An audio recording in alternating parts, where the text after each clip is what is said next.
Kje vi vidite naše priložnosti, pa kaj bi lahko postorili? Prav bom poslušal malo govoriti, malo tudi svoje razmišljanje, da bi rekel. Da smo te se ni prav. In dati svoj pogled. Najprej čestitke za organizacijo in mislim, da se bomo več pogovarjati. Mislim, da se moramo o teh temah dosti pogovarjati in tudi izmenjati ta stališča. Sam bom poskušal, kot si Rok mi dal izziv, malce preplesti to, kar se počelo doma, pa tudi zdaj kot po teh 3 letih v Evropskem parlamentu sem poskušal dobiti nekak malo pregled, kaj se dogaja. Evropa je zelo pestra, zato ne moreš kar nekega poprečja imati, ampak je kar treba to različnost na nek način upoštevati. Pa da začnem najprej doma. Jaz mislim, da je ključen problem ali pa še vedno to, kar je nedorečeno, to, kar se je v bistvu že takrat Ivan Oman, ko je ustanovil Kmečka zveza, začel govoriti, je bil položaj, status družinske kmetije in ali je to tisti cilj, kateremu bomo tudi podrejali ukrepe kmetijske politike. Zdaj, drugo, kar je, moramo biti realisti, če gledamo to, kar smo 1980 leta počeli in kar počnemo danes, da so se okoliščine v teh 30 letih zelo, zelo tudi spremenile. Jaz rad to primerjavo dam včasih, da lažje razumemo en druga. V tistem času je nekdo z Dojcom ali pa s Fapom skoraj ali pa s kakšnim zelo začetnim Mercedesom zaslužil plačo v prevozništvo. Danes smo ti prevozniki, ne vem, po 10 tovornjakov, in pri kmetijstvu je ta osnovni problem, da mi ne moramo imeti 10 več kmetij, kot smo jih takrat imeli. In da so pa velikokrat zahteve ali pa pričakovanje, kot mehanizacija se je pri nas in okoli nas tako spremenila, da je enostavno velikokrat obseg kmetijskih zemljišč tista limita, ki določeni panogi enostavno in ne omogoča prosperitete na dolgi rok. In zato imamo v tem delu v Sloveniji, ki ima to majhno posestno strukturo, toliko več težav. Procesi, ki se odvijajo, so nekateri vodeni, nekateri stihijski. Zdaj, kaj lahko rečem, število kmetij se zmanjšuje, to je dejstvo, to govorijo številke. Največ bi se še hitreje, če ne bi bilo skupne kmetijske politike, ki na nek način s tem nadomestilom po hektarju tudi še koga priveže k tej zemlji. Žal pa je tisti output, se pravi vrednost kmetijskega predelka, vprašljivo, kako zaslužiti plačo, ne vem, z toliko in toliko hektarji zemljišča ali pa s toliko in toliko kravami, ker velika prije ta omejitev okoli zemljišč. V Evropski uniji smo, ravno zdaj smo v parlamentu sprejeli odločeno poročilo, ki govori o tem land grabbingu, to pomeni, da se dogaja koncentracija zemljišč in da se najrazličnejši kapital spušča sedaj na področje kmetijstva in vlaga v nakupe kmetijskih zemljišč. Zdaj, to je zelo različno po državah, običajno normalno gre tam, kjer so ta zemljišča cenejša, zato so ti primeri zelo masovni v sosednji Madžarski, Romuniji, Bolgariji, tudi v estonskih državah, baltskih državah, kjer so bila ta zemljišča na začetku zelo poceni in so se oblikovala ta gospodarstva tudi po nekaj 10 tisoč hektarjev, kjer je prišel ta kapital od zunaj. Dogaja se tudi zelo simptomatično prodor Kitajske, ki je zdaj tudi dežela partnerica, kako intenzivno vstopajo v Afriko predvsem, pa tudi v Evropi, kjer pridejo v tej površini. Tako da to zavedanje, da bo 10 milijard ljudi izteko prej in da bo treba te ljudi prehraniti, je zelo prisotno.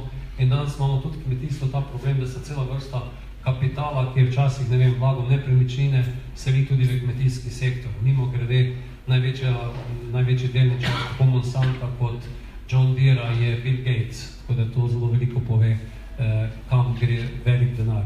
Zdaj, pri nas jaz vidim ta problem, ki se pojavlja, se tudi direktorica Slava, ko smo včasih ki o tem govorila skupaj, predvsem ob mejah, kjer je pritisk, ne vem, vinogradniške površine in pa te stvari. Po drugi strani vam rekel, imamo neko narekovajih srečo, vizavi ali pa drugačno situacijo, kot imate velike te države, ki sem jih omenil, da nimamo teh tako velikih strmenih površin, ki so najbolj interesantne za te nakupe. Zato je mogoče pritisk od odzuni razno obmejnih področjih, kjer gredo cene, ne vem, za vinogradniške površine ali v Brdih ali pa tukaj na Štajerskem zelo visoko.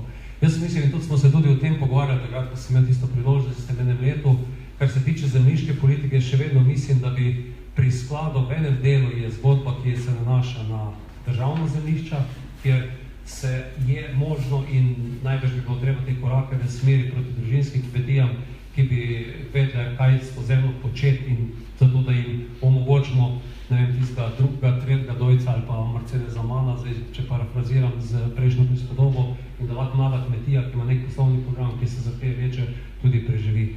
Tudi v tem poročilu, ki ga imam v rokah tu, je zelo jasno napisano, da se treba proti temu prevzemu zemljišč, zato ker Evropa stavi na družinsko kmetijo. Z širitvijo Evrope smo na tem področju imamo kar nekaj zmede, danes največje površine poprečno imajo Slovaki, Čehi, to so države, ki so iz teh kombinatov zdaj te velikih kmetje, na rekovajih kmetje, to so ta podjetja, ne vem, ko smo govorili o enem projektu učinkovite rabe goriva v Romuniji, so fantje razlagali, koliko prihranijo na 30 kmetijah, ki obdelujejo 70 000 hektarov. To so te zgodbe, ki so na nek način podirajo malce tudi koncept skupne kmetijske politike in zdaj pri snovanju nove je zelo veliko govorov o tem, kako na nek način favorizirati družinsko kmetijo vizavi 1000 hektarov, ker enostavno skozi ukrepe kmetijske politike se v enem delu to da. Drugo, kar mislim, da je, in to smo tudi z direktorjem takrat že govorili, nismo uspeli to zrealizirati, ampak mislim, da bi lahko in moral sklad aktivnejšo vlogo igrati tudi mogoče v kakšni pomoči pri kmetijah v tem zaokroževanju, to je bilo kar že nakazano, da ne vem, s pomočjo sklada se neko zemljišče odkupi, da dolgoročni zakup kmetiji, ki tako na tak način zaokrožuje. Velikokrat vemo, da je likvidnostni problem zelo velik in te kmeti, če bi imeli pospešeno najemnino, jaz mislim, da bi z veseljem to zaokrožoval. Jaz mislim, da imate tudi direktorca kar precej možnosti, pa konec koncev ne veliko potreb po denarju, ker bi lahko isti denar vrtel, se pravi, da pač kmeti počasi odkupujejo ta zemljišča. Na tem delu, jaz mislim, da je to en zelo pomemben del. In žal pa je teh zemljišč tudi v državni lasti omejeno, na katerih področjih jih sploh nimamo, ker bi lahko se o tem pogovarjali, zato je mogoče ta ukrep. Drugo, kar je naprej, pomembno je pa ta zemljiška kmetijska politika. Ukrepi, ki so bili že zdaj tu omenjeni, sam sem to se srečal s tem tudi v vlogi župana na našem koncu, kjer smo, ne vem, v nekem obdobju 8-10 let uspeli približno 1500 hektarov pomasirati površin, uspeli narediti 300-400 hektarjev od namakalnih sistemov, toliko tudi, ne vem, nekih protitočnih zaščit, ki je nekemu drugo namenjeno, tudi kakšnih plastenjakov in kaj. Jaz mislim, da bomo mi v tem kontekstu morali imeti neko jasnejšo strategijo, kaj s tem početi. Omenjen je bil Vogršček. Eno leto sem bil kmetijski minister in takrat smo bili kmetijsko-okoljsko ministrstvo. Jaz še vedno trdim, da bo tista prava oblika, da smo združili okolje in kmetijstvo in če lahko rečem, v enem letu, ko smo sedeli za isto mizo okoljci, ki imajo vodni sklad, mi na kmetijstvu, smo tisto prvo fazo sanacijo, da smo vodovod za 9 metrov dvigli, naredili. Tudi projekt je bil do naslednjem letu nadaljujem. Takšen zadrževalnik, kot je Vogršček, je, bom rekel, smrten greh, da to enostavno ne spravimo funkcijo in da iz tega v tej dolini ne pridelamo več. Z ženo, ki danes tukaj z mano smo bila mesec nazaj še ne na Kreti, danes, ko mi v Kreti, v grškem otoku govorimo, imamo vsi v mislih najprej, da je to, ne vem, kakšen hrvaški otok, kjer je več ali manj tudi pogoji so drugačni, kamen, to Kreta kot vulkanski otok je s 600 000 prebivalci, 630 000 prebivalci je kmetijsko samooskrben. Na Kreti je, ne vem, 2400 metrov visok hrib, ali pa gora, ves, pa gorovje, v katerem zajamejo vodo, imajo zadrževalnike, so zelenjavo, ki smo jedli na Kreti, so sadje, ki ješ na Kreti, ki ješ predelane na Kreti.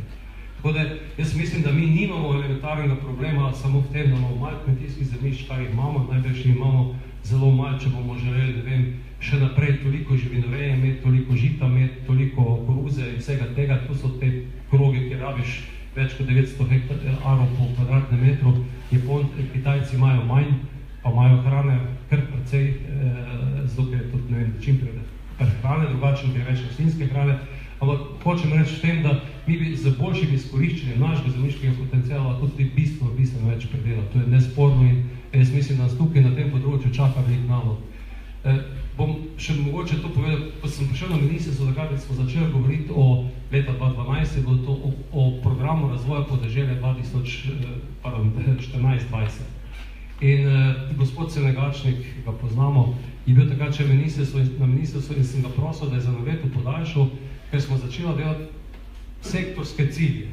In takrat sem postavil tudi s Branetom Ravnikom, ki je bil že vrsto let prej na ministrstvu, državnim sekretarjem, se go, kakšen bo naš program razvoja podeželja, se go, kaj hočemo imeti leta 2020, 2030. Je ko, zakaj sprašuješ? Jaz sem go, zato, ker smo vse skupaj, bomo šli, ne vem, govedoreja, mleko, ali bomo še povečevali, ali bomo na tej številki, ne vem, imamo več mest prostora po hribovskem koncu za kakšne krave do Ilije, koliko je treba namakanja, koliko je treba tega in bomo postavili sektorske cilje in temu primerno pripravljen program za podeželje. On mi je takrat omenil, da sem prvi minister, ki je prišel na tak način se pogovarjati, da bi rad vedel, kaj bo leta 2020, 2030 in bodo ukrepi temu podrejeni. To pomeni, da treba imeti malo več korajže, pa prevzeti odgovornost za sektor, okoli katerega je tudi še zadnja skupna kmetijska evropska politika. Se pravi, da to ni nam vseeno, kam bo kaj šlo in ne more biti pogotalsko ali lopata ali pa vile. Ne? In enostavno smo te cilje poskušali pripravljati in žal se je ustaviti še naprej potem na horizontalnih ciljih in zdaj malo čakamo, kaj bo vem prioritirati. Primer namakanja, ko je bil 1200 hektarov, je bilo na terenu takrat projektov v pripravi. In sam sem potem, da smo pogledali program razvoja podeželja, videl, da imamo možnost nekaj 12 milijonov evrov na ta program razdeliti. In sem sklical to ekipo, ki je to upravljala, po projektu, ja, da je lahko razpis v enem mesecu, se so projekti pripravljeni, bodo čez mesec se lahko prijavili. Kolegi so mi rekli, ja, to pa mi ne vemo, to bomo videli, ko bo razpis. Jaz rekel, imam sam izkušnje, ker sem sadjak, pa sem nekoč poskušal po tej poti dobiti vodno dovoljenje, se rekel, no, go, tako ne gre, ne, se rekel, mi moramo vedeti in s temi ljudmi sodelovati. In smo v bistvu vse te, ki so imeli pripravljene projekte, posedli za isto mizo, povejte, kje ste, poklicali na ARSO, tu je prioriteta, zdaj kaj je potrebno za vodno dovoljenje in tako so se čez 4 mesece, ne čez mesec, ker ne bi se nekče mogel prijaviti, imeli pogoje za prijavo na razpis. Jaz mislim, da bi bilo potrebno v kmetijski politiki imeti bolj jasen cilj, kaj želimo imeti, s tem ciljem se postaviti in potem tudi znati to zagovarjati in tudi izpeljati in se projektno delati, kot mora vsak na kmetiji. In mislim, da imamo preveč je rekel tak šablonski pristop do tega. Sam zaključim pa še s tem, kak pa opažam zdaj doma in pa tudi v Evropski uniji, pa nasplošno pri snovanju te kmetijske politike, ko se ukvarjamo o novi kmetijski politiki, kaj bo eden od prvih ciljev, pa mislim, da smo pozorni tudi v tem krogu, ker časih ne to malo zanemarimo. Ključen problem, ki ga vidim danes v evropski in pa tudi slovenski mentaliteti, ki je včasih tu še korak naprej, je ta družbena sprejemljivost za kmetijstvo. Ker enkrat se vprašal v eno okolje, vsi bi imeli hrane, vsi govorimo o samooskrbi, vse mora biti, vse mora doma pridelati lokalno, fino, kuprej, kaj drugo kot to, Bog ne stvar pa, da bi kdo, ne vem, uspel še, ali pa smel še kje pognojiti, da bi, ne vem, meščanov, ki se preseli na podeželje, skašno gnojevko oglov, prevečkrat se vrto, kaj šele, da bi, ne vem, se kakšen fungicidi uporabljali in herbicidi in kaj podobnega. Družbena sprejemljivost. In mislim, da moramo v tej komunikaciji enostavno, ker imamo Slovenci zelo veliko razlogov, da lahko zelo suvereno rečemo, da imamo zdravo in pa na kvalitetni način pridelano hrano, to znamo uveljaviti, na nasprotnem primeru bomo imeli bodoči kmetijski perspektivi, v luči tudi Brexita, pa še česa drugega, vedno več tistih, ki si bi želeli prilastiti pravice do denarja, kmetijskega denarja kot varovalci okolja. In kmetje moramo enostavno znati to jasno povedati, pokazati, kdo varuje slovensko okolje, zaradi koga je Slovenija turistična destinacija in v veliki meri to naredijo slovenski kmetje. Tako da mi smo bistveno cenejši, kot bi bili kakšni državni komunalci, zato da je Slovenija tako zelena kot je. Jaz mislim, da moramo v tem delu tudi širše v družbi čim več komunicirati, znati to vlogo kmetijstva postaviti, se znati tudi med sabo povedati, v nasprotnem primeru bo pritisk tistih, ki se čutijo, da zdaj nek trenutek, da padejo v tole pogačo, da je tako velik, da bo tudi na kakšnem prvem stebru, pa še na kateri drugih ukrepih, ki bilo treba intenzivneje podpreti, kot so zdaj pod vprašanjem. Toliko z moje strani, pa še nadaljevanje s tem glasom.